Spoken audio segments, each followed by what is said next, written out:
Bonjour, bienvenue sur la première vidéo de ma chaîne Littéralucie. Je vous remercie beaucoup d'avoir cliqué sur la vidéo. Aujourd'hui, je vais faire un bilan de mes lectures du mois de mai, vous emmener en promenade avec moi et parler un petit peu de mes lectures futures, de celles que j'aimerais bien avoir pour le mois de juin ou pour l'été. Ce mois-ci, j'ai eu des lectures plutôt variées. J'ai lu un recueil de poésie, 2 romans, l'un plutôt fantasy, post-apo, l'autre SF, 2 revues, l'une sur le cinéma, l'autre sur l'imaginaire, plutôt SF, 2 mangas, un sur des zombies et un autre sur des combats d'arts martiaux, un livre pratique sur les poules et un livre pour enfants, le livre qui dit non. A tout de suite pour en parler plus en détail. Mon ouvrage coup de cœur de ce mois-ci, c'est Haïkus de printemps et d'été aux éditions Folio, dans leur collection Sagesse. Je ne connaissais pas plus que ça les haïkus avant de lire cet ouvrage. J'en avais bien sûr entendu parler, mais j'en avais jamais lu. Et je trouve que c'est une très bonne entrée en matière. Donc c'est un ouvrage assez fin, qui se lit très vite, qui se picore plutôt, puisque j'ai vraiment apprécié lire d'un jour sur l'autre. Dès que j'avais un petit moment, un haïku ou deux. On a une introduction qui est assez intéressante sur l'histoire du haïku, l'histoire de cette forme poétique, pardon. J'allais dire politique, mais qui est devenue politique à certains aspects de son histoire, effectivement. Et du coup, ça se picore, ça se lit très bien. En plus, le printemps et l'été, je trouve que c'est 2 saisons où, comme on sort beaucoup plus dehors, en tout cas moi, je me sens plus connectée à la nature et donc lire des poésies qui évoquent beaucoup la nature et des émotions, c'est parfait pour ces saisons. Et voilà, ça m'a beaucoup plu et je ne saurais que vous le recommander. Dans l'ensemble, j'ai préféré les haïkus d'été à ceux de printemps, mais puisqu'on est toujours au printemps, je vais vous en lire un de cette saison qui m'a un peu plus inspiré que les autres. Matin de printemps, mon ombre aussi déborde de vie. Vous voyez, c'est tout court, mais c'est bien sympathique. Le matin, en allant au travail, il m'arrive de passer par un petit parc. Ce matin-là, il faisait doux, il faisait bon, et j'ai vraiment apprécié de pouvoir regarder le lac, écouter le son de mes propres pas sur les petits ponts, regarder les hérons, entendre le bruissement des arbres, écouter coasser les grenouilles. Tout ça me ramène souvent aux lectures que je peux avoir. Et à ce moment-là, comme par hasard, je lisais haïkus de printemps et d'été, des poèmes qui évoquent beaucoup la nature. Et donc tout cela me ramenait à ça. Je vous laisse à votre tour écouter les sons du parc. Que mon vieil appareil photo un peu cabossé, plein de poussière, ne va pas nuire à l'ambiance qui est à ce moment-là assez poétique.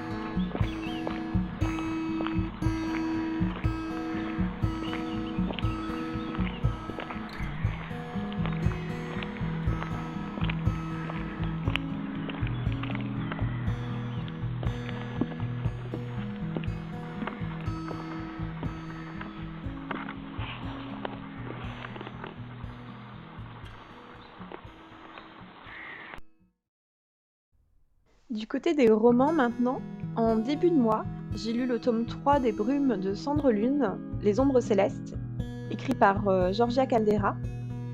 Donc c'est le dernier tome de la trilogie. Pour ceux qui ne connaissent pas, on suit Céphise, une jeune femme dans un univers fantastique, fantasy, où en fait elle a été victime d'un rapiéçage. Quand elle était enfant, ses parents ont eu le malheur d'avoir des pensées et pas aux dieux en place, au panthéon des dieux. Et donc ils ont été emmenés, exécutés, son frère a été réduit en esclavage et elle a été mutilée. On lui a mis des prothèses qui ensuite la stigmatisent complètement dans sa vie, comme d'autres personnes qui sont victimes de ce genre d'amputation. Et donc on suit son parcours où elle se rend compte en fait que ces implants lui permettent d'avoir des pensées à l'égard des dieux qui ne sont pas détectées, donc d'avoir des pensées libres.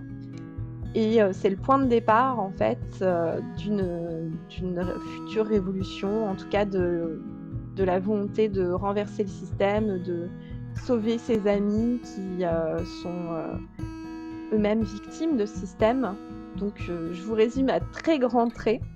Donc au début, ce qui surprend, c'est qu'on a un imaginaire qui fait appel à la fois à du panthéon grec, plutôt nordique. On a Orion, Perséphone, et on a un bourreau qui est aussi quelqu'un victime de la chose, un bourreau qui est un demi-dieu, mais qui s'appelle Verlaine, qui n'est pas sans nous rappeler un certain poète, et pas du tout un dieu. Donc on est un petit peu perdu, on découvre au fil des tomes que c'est pas exactement un univers fantasy ordinaire dans lequel on est plongé. Et donc ce tome 3, c'est l'aboutissement de la série.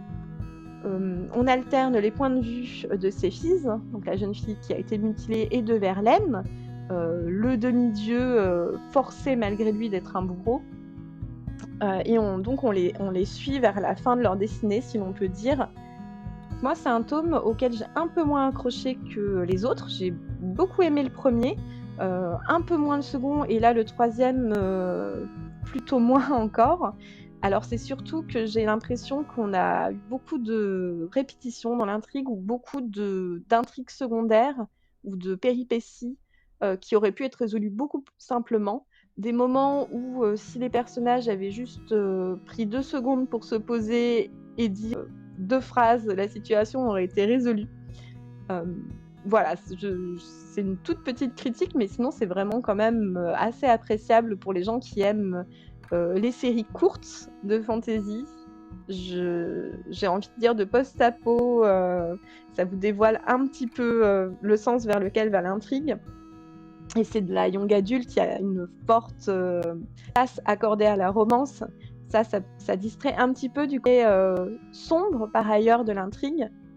Donc voilà, une série qui évoque des thèmes sombres, mais qui laisse de la place à l'amitié, à l'amour, et qui se conclut plutôt sur des notes d'espérance que de manière tragique. Donc je le précise, je ne dirai pas comment ça se conclut bien sûr, mais moi j'aime toujours les choses qui se finissent plutôt dans l'espérance. J'avoue que surtout que là en ce moment on est dans un climat un peu anxiogène, si je me mettais à lire des choses qui se finissaient mal en plus, ça serait pas très cool. Enfin, en tout cas pour moi. Donc voilà, je vous fais part de mes impressions. Donc pour résumer, Les Brumes de Cendre Lune, c'est une série young adulte qui surfe entre la fantasy et le post-apo, qui plaira aux gens qui recherchent aussi de la romance, et pourquoi pas des tonalités écologiques ou de réflexion sur la technologie, sur le pouvoir, sur qui on est réellement.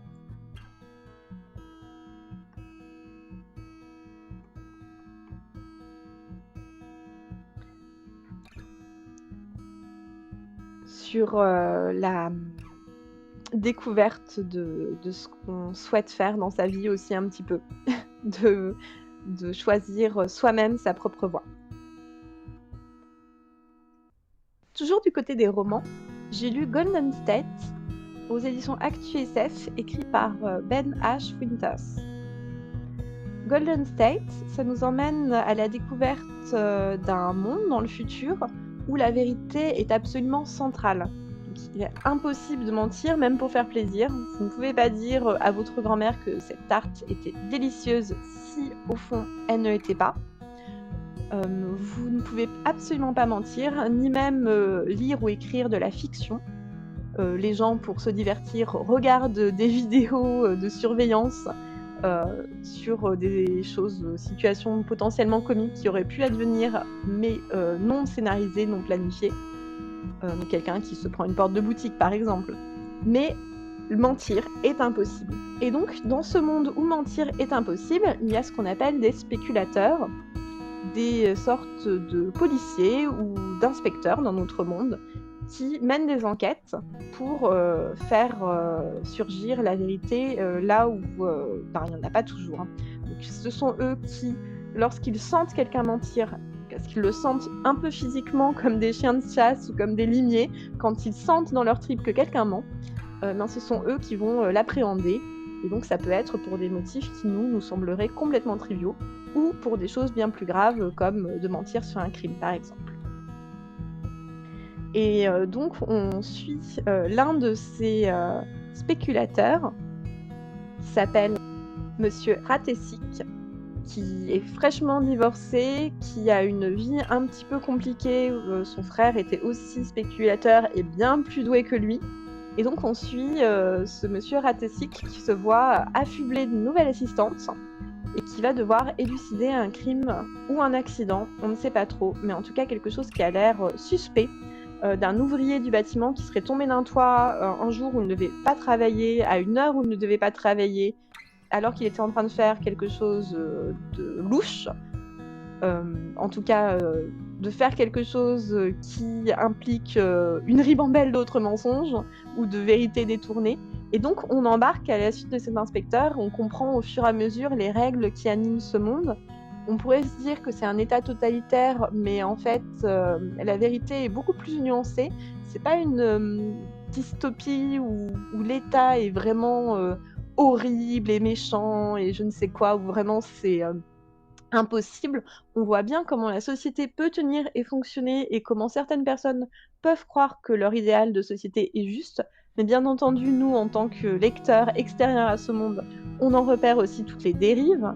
On voit bien que il y a certains moments où mentir peut être compris et où nous qui sommes lecteurs, lire des œuvres de fiction qui aménagent la vérité d'une certaine manière, eh bien, ça peut être fort plaisant. Et donc l'idée que c'est un crime, eh bien, c'est un petit pied de nez au lecteur, bien sûr, et au fait que Golden State en lui-même est un roman. Donc il y a aussi une part d'humour et de second degré, et une mise en perspective dans le récit où en fait on lit déjà un livre dans un livre. Donc il y a pas mal d'aspects sympathiques. En plus, il y a cette idée d'enquête policière qui donne un résultat assez rythmé. On passe d'une révélation à une autre, donc à mesure qu'on apprend les règles de cet univers. Il y a vraiment plusieurs thématiques assez intéressantes.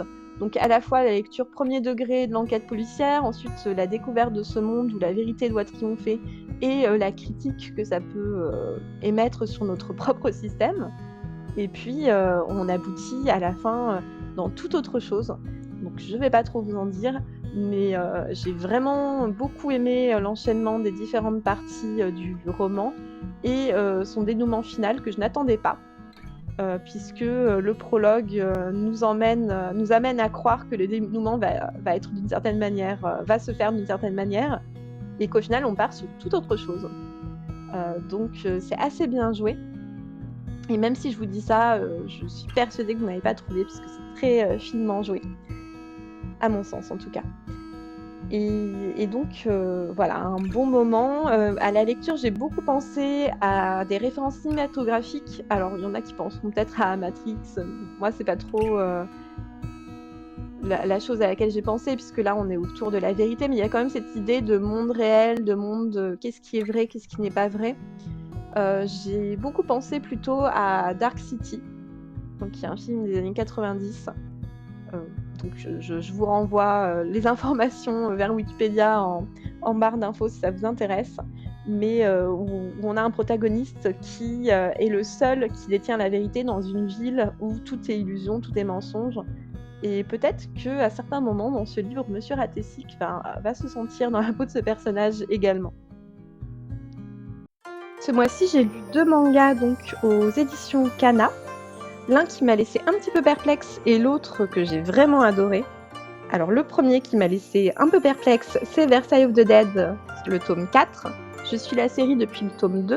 Je n'ai pas encore eu l'occasion de me procurer le tome 1. Pour vous faire un petit topo, on est à la fin du règne de Louis XV, au début de la série. Et on est dans une France où il y a des zombies un petit peu partout. On a le futur Louis XVI qui recherche de mystérieux joyaux. On a Marie-Antoinette qui n'est pas Marie-Antoinette, mais qui est en fait son frère jumeau, qui se fait passer pour elle parce qu'elle est décédée.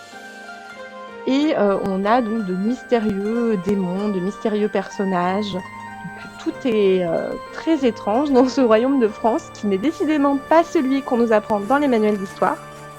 Et donc dans ce tome 4, les choses se précipitent encore plus, avec des anges, avec Jeanne d'Arc. Donc plein de révélations en cascade, de scènes d'action sanglantes. Et j'avoue que ça doit vraiment plaire aux gens qui sont fans de zombies, de sang partout. Moi, habituellement, ce genre de série, je les suis sans trop de mal.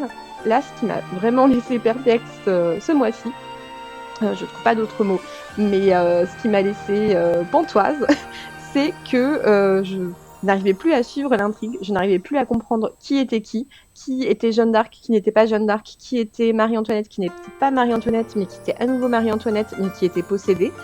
Vous voyez un petit peu le truc, ça arrive parfois avec certains mangas, mais généralement je trouve que c'est souvent un préjugé qu'on a à l'encontre de ce genre de littérature. Et là pour le coup, je pense que ça a été le cas pour moi, je ne m'y retrouve plus. Donc on va voir si avec le tome suivant, je retombe sur mes pattes, parce que j'avoue que j'avais commencé par le tome 2, j'avais été là un peu larguée, et puis le tome 3, j'avais beaucoup plus aimé, puisque je retrouvais un peu le fil de l'histoire. Donc il n'est pas exclu que sur le tome 5, je m'en sorte un petit peu mieux. Et après, c'est une série qui est assez agréable à suivre, parce qu'il y a de l'humour, c'est de l'humour décalé, c'est de l'humour sanglant. Donc si vous n'aimez pas le gore, évitez. Mais bon, là, on a quand même une scène où, allez, je vous spoil cette scène, où Marie-Antoinette n'a plus toute sa tête, on va dire ça comme ça, et donc où nos personnages cherchent un nouveau corps pour aller avec la tête de Marie-Antoinette. Donc on a des scènes un petit peu ubuesques, et ben, ça peut être sympa à lire. Et donc, justement, comme je parle d'humour et de choses sympas à lire, on a Gamaran, le tournoi ultime. Donc, je ne lis pas que des mangas de combat et de zombies, mais il se trouve que ce mois-ci, c'était un petit peu le cas. Donc, Gamaran, le tournoi ultime, c'est la suite d'une série qui se dit, peut-être ça se dit Gamaran, qui s'appelait tout simplement Gamaran. Donc là, on est dans la suite. C'est l'histoire d'un grand tournoi pour déterminer qui sera le meilleur guerrier parmi tout un ensemble d'adversaires japonais qui viennent d'écoles d'arts martiaux redoutables, chacun avec leur spécialité. Bon, l'intrigue est intéressante, il y a un complot, il y a des choses, des histoires de famille, des choses comme ça, mais on va bien l'avouer, ce qui fait tout le sel de ce genre de série, ce sont quand même les combats spectaculaires, un brin ridicule. Et là, on était servi dans ce tome-ci, avec des combats épiques, un personnage principal qui est mis en difficulté, et des révélations à nouveau sur le passé de ce personnage principal. Donc voilà, c'est vraiment un tome de la série que je conseille si vous connaissez la série. Si vous ne connaissez pas et que vous aimez ce genre de choses, les combats, les duels, l'humour un petit peu absurde, une histoire moyennement développée, donc surtout une emphase sur les combats, eh bien je pense que c'est un manga qui pourrait vous plaire, ou qui pourrait plaire aux gens que vous connaissez qui aiment ce genre de thématique. Et pardon pour le bruit, j'ai fait glisser mon manga que je regardais en même temps sur la table. On reste dans l'humour, mais dans un humour très différent, moins gore, moins violent, heureusement, avec Le Livre qui dit non. C'est un livre pour enfants écrit et illustré par Ramadier et Bourgeot, publié par l'École des loisirs, que j'ai reçu ce mois-ci, parce que ma fille est abonnée à un dispositif qui s'appelle Bébé Max de l'École des loisirs et qui permet aux petits de recevoir chaque mois un livre adapté à leur âge. Donc là, c'est pour les enfants de 1 à 3 ans, il me semble. Donc Le Livre qui dit non, eh bien c'est un livre qui dit non, qui n'est vraiment pas content, qui à chaque page on lui pose une question et il dit non, non, non. Et ça, pour les petits qui sont en pleine phase d'opposition, c'est hilarant. Ils adorent, en tout cas c'est le cas de ma fille, dire non également. Dire non plus fort, dire non avec plus d'autorité que le parent qui lit le livre. répondre aux questions même avant qu'on les pose, répondre à la place du livre et dire non. Et à la fin, bien sûr, ça se finit par un oui, par une réconciliation, par un câlin, des bisous. Et du coup, c'est le livre peut-être pour désamorcer certaines situations. En tout cas, il a bien plu à ma fille, il m'a bien plu aussi.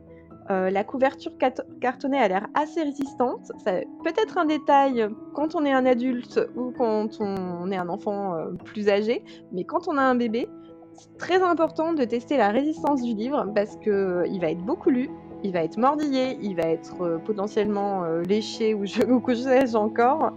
Et du coup, c'est plutôt important. Les pages, je pense qu'elles peuvent être déchirées, mais c'est pas des pages très, très fines. Donc elles sont un petit peu, vous savez, lisses et donc c'est plutôt, pas mal au niveau de la résistance. Place aux revues maintenant. La première revue que j'ai lue ce mois-ci, c'est le numéro 27 de Gandahar, qui est une revue consacrée à l'imaginaire. Ce mois-ci, la revue n'avait pas de thématique, mais habituellement elle en a. J'ai pourtant vu un fil rouge pour ma part. J'ai perçu qu'il y avait une thématique qui revenait à travers les nouvelles autour de l'altérité, de la découverte de l'autre, que ce soit un extraterrestre, un humain d'une autre époque ou un humain de son époque mais différent. Un habitant de la planète qu'on n'a pas rencontré jusqu'alors. Je ne spoil pas les nouvelles puisque la revue en fait c'est un recueil de nouvelles, si on peut dire. Et du coup, je ne vais pas vous les décrire toutes. Il y en a deux qui ont retenu mon attention, que j'ai particulièrement aimé. Celle de Grégory Covin qui nous emmène dans un sous-marin très étrange qui se situe en plein océan, dans les profondeurs, qui n'arrête pas de craquer, de grincer, et où un psychologue essaye de débusquer un criminel, mais il ne sait pas qui est le criminel sur le vaisseau. Voilà, donc il essaye de le trouver un petit peu par déduction. Et j'ai trouvé que cette nouvelle était menée de manière efficace, avec un dénouement assez fort. Et donc ça frise avec le thriller psychologique, l'horrifique. Donc voilà, il y a très fort en émotion. Donc une autre nouvelle que j'ai lue et que j'ai appréciée et qui est beaucoup plus légère, c'est celle de Dominique Besnard, où on suit un drôle d'extraterrestre qui vit une très très mauvaise journée. Il se retrouve bloqué sur un astéroïde, son vaisseau part sans lui et franchement c'est un mauvais jour pour lui. Mais c'est raconté de manière très drôle. Et voilà, c'est plutôt pas mal d'alterner, je trouve, ces nouvelles un peu palpitantes et sombres, et des nouvelles beaucoup plus légères, même s'il y a un petit côté palpitant quand même, parce que se retrouver bloqué sur un astéroïde, voilà, c'est pas non plus rien. Et voilà, je trouve que ce numéro était assez intéressant. Toujours du côté des séries, j'ai lu le numéro 2 de Frenchmania, un magazine consacré au cinéma français.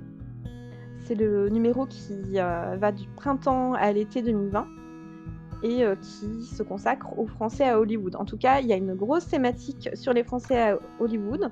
Je ne l'ai pas encore tout à fait lu puisque c'est aussi un ouvrage que je picore de ci, de là. Il y a énormément d'informations à découvrir sur des Français, donc l'histoire des Français à Hollywood, mais aussi rétrospective sur les séries françaises, la télévision française, la manière d'écrire des scénarios. On a des interviews de différentes, de différentes professions, de différentes personnes qui exercent des professions différentes, on va dire.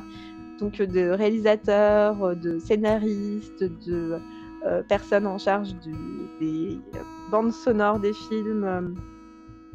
Et tout ça nous apprend une foule de choses. C'est vraiment captivant. Et c'est un très bel objet. En fait, je dis que c'est une revue, mais c'est un MOOC, vous savez, M-O-O-K. Donc contraction de magazine et de book, de livre en anglais. On a des images qui sont magnifiques. Voilà, c'est vraiment un très bel objet. Et Je vous invite à le découvrir si vous aimez le cinéma français, mais si vous aimez le cinéma tout court aussi, pour vous plonger un petit peu dans les coulisses de ce qui fait le cinéma, de comment comment on décide de faire un film ou pas, comment on réunit ou pas des acteurs, le budget pour, comment des projets se montent ou au contraire sont mis de côté pendant des années avant de s'infuser à travers d'autres œuvres plutôt que de sortir. Voilà, il y a énormément d'informations pour les amoureux du cinéma.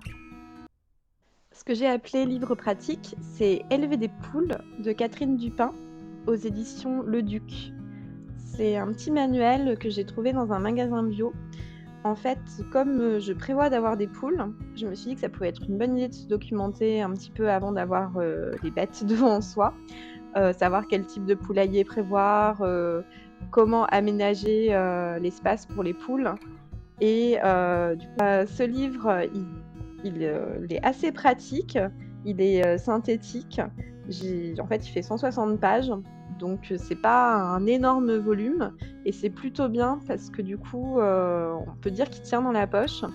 Donc on a des informations, déjà si on n'est pas convaincu d'être fait pour élever des poules, pour essayer de se décider, c'est plutôt présenté de manière humoristique. Et puis ensuite, on a des choses plus concrètes sur comment adopter des poules, quel type de poules, quelle race de poules choisir, parce qu'elles sont pas toutes pareilles, elles pondent pas toutes à la même cadence. Il y en a qui aiment plus les enfants que d'autres, il y en a qui sont un petit peu caractérielles ou tout simplement plus dures à élever parce qu'elles peuvent avoir des plumes qui font qu'elles vont avoir des puces plus facilement. Donc tout ça, je l'ignorais avant d'ouvrir ce livre. Maintenant, j'ai une meilleure idée de tout ça et aussi de ce qu'implique au quotidien avoir des poules, comment les nourrir, comment les nettoyer. Donc je suis assez contente. Il y a même des recettes si on n'a pas d'idée sur que faire des œufs une fois qu'on a des œufs. Je pense que si vous projetez d'adopter des poules, c'est plutôt un bon plan. C'est même un livre que vous pouvez transmettre à des gens si jamais vous devez faire garder vos poules. Je pense notamment à des pages sur le planning de la semaine. Qu'est-ce qu'il faut faire le matin, le soir, quand est-ce qu'il faut nettoyer l'enclos des poules. J'y pense parce que c'était le cas. On va peut-être partir en vacances à un moment, quand la pandémie sera régulée ou je ne sais quoi. Et à ce moment-là, ça pourrait être sympa de photocopier ces pages. Bon, photocopiez pas tous les livres, hein, tout le livre, c'est pas sympa. Ou de filer ce livre aux gens qui pourraient s'occuper de vos poules et du coup avoir des gardiens aguerris le moment venu. Voilà, puisque c'est toujours mieux de confier ses animaux domestiques ou de les emmener quand on part en vacances. Intention de lire une foule d'autres ouvrages dans les mois qui suivent. Pour l'instant, dans ma pile de listes à lire le plus urgemment, il y a le tome 8 de Gamaran, le tournoi ultime, le tome 4 de Shine, qui est une série qui tourne autour d'une adolescente qui se retrouve catapultée héroïne du Japon. C'est un monde où chaque pays, chaque État a un héros. Et donc elle est très timide, elle est complètement dépassée par les événements et elle se retrouve représentante de son pays, le Japon, qui ne sont pas du tout à la hauteur. Et pourtant, il y a des combats qu'elle doit livrer, il y a un espèce de anti-héros qui apparaît et qui sème la zizanie. Et donc elle va devoir être en première ligne et prendre sur elle pour faire face à cette menace. Donc je vais aussi continuer, donc ça n'a rien à voir en termes de style, mon initiation à la poésie avec Poésie de Marceline Desbordes-Valmore. Donc encore une fois, je ne connais pas son style de poésie, c'est comme pour les haïkus, mais j'aime bien me confronter à des styles différents. Et voilà, j'ai hâte de commencer ma lecture. Surtout que le printemps et l'été sont des saisons que j'adore pour lire de la poésie. Donc c'est parfait. Ensuite, je vais lire le tome 2 de l'Ordre du Cygne de Virginie Salobir. Je vous ferai un petit compte-rendu du tome 1 en même temps que du tome 2, du coup. Je vais lire La vie invisible d'Adi Larue de Victoria et Schwab aux éditions Lumen. J'adore ce qu'écrit cet auteur pour la jeunesse. Elle écrit la série des Cassidy Black, qui est géniale, j'adore. C'est sur une petite fille qui voit les morts, qui peut passer un voile Donc elle tire un voile qui est comme un rideau sur le monde et ça lui permet d'entrer dans un monde surnaturel, donc de voir un monde au-delà de notre propre monde. Donc j'exprime de manière très rapide, je vous en parlerai plus dans une autre vidéo. En tout cas, ce livre-là, il est plus young adulte et il est magnifique, je l'ai reçu, la couverture est faite de telle manière qu'on a l'impression que la couverture est floue, en fait, que le visage de Adi Larue est flou. Donc ça va totalement bien avec la thématique La vie invisible. Et j'ai hâte de vous en parler également. J'ai ensuite, dans ma pile de liste c'est dur à lire, en fait. Dans mes livres à lire, Universal Legacy, un ouvrage auto-édité de Sila Bainde, que je vous ferai également découvrir prochainement, du coup, et le numéro 51 de la revue de la série Galaxy SF. Et voilà pour le premier vlog de lecture de cette chaîne. J'espère qu'il vous a plu. Je pense que c'est un bon aperçu de ce que je peux lire. Beaucoup de choses très différentes, de la SF, de la fantasy, de la poésie, des mangas, de la littérature jeunesse, petit enfant même. J'aime aussi beaucoup le fantastique et il m'arrive de temps à autre de lire des polars, des thrillers, de la littérature classique ou contemporaine. Je vous ai assez peu emmené avec moi pour cette vidéo, car j'ai décidé un peu tardivement dans le mois de me lancer dans cette chaîne YouTube. J'avais envie depuis plusieurs années déjà d'ouvrir une chaîne, mais je trouvais toujours des bonnes raisons pour ne pas me lancer. J'avais peur de commentaires sur mon physique, du coup je ne me montre pas, en tout cas pas pour le moment. J'avais l'impression que j'aurais 0 vue, tant pis, ça sera comme ça et puis c'est tout. J'avais une foule d'arguments en tête et je voudrais vraiment remercier Marik de la chaîne et du blog Mécanisme d'Histoire, qui s'adresse aux écrivains en herbe, parce que sur cette chaîne, elle a fait une vidéo de bilan, en fait, sur le lancement de sa chaîne et ça m'a vraiment débloquée. Son conseil, il était simple au final, c'était juste de se lancer. Mais ce qui m'a vraiment débloquée, c'est qu'elle partageait ses doutes et ces doutes, c'était justement tous ceux que j'avais moi aussi. Donc voilà, n'hésitez pas à aller l'écouter, cette vidéo si jamais vous êtes dans ce cas, où vous voulez vous lancer sur YouTube mais vous bloquez. Vous l'avez vu, mon appareil photo est un peu cabossé, poussiéreux. Les prises de vue en extérieur un peu hasardeuses, donc si ça vous plaît, j'essaierai de le nettoyer ou de faire quelque chose pour que ça fonctionne mieux. J'ai aussi filmé un peu à la webcam, mais le rendu est pas top, je trouve. C'est aussi la première fois de ma vie que je fais une vidéo, donc il y aura probablement des erreurs techniques, beaucoup de types de langage, je sais que je fais beaucoup de E, et je vais essayer de me maîtriser un petit peu. Et j'ai pas scripté en plus.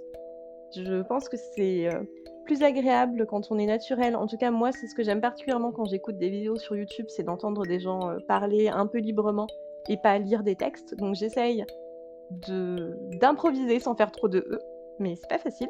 D'ailleurs, là, j'en ai fait un. Comme on dit, sans forgeant qu'on devient forgeron, donc j'espère qu'en faisant des vidéos, j'apprendrai à mieux en faire. Et en tout cas, j'espère vous revoir très vite pour une prochaine vidéo sur cette chaîne. Je suis également présente sur les réseaux sociaux, sur Instagram et sur YouTube. Je suis également présente sur les réseaux sociaux, sur Instagram et sur Facebook. Et encore une fois, je vous mets les informations en barre d'infos.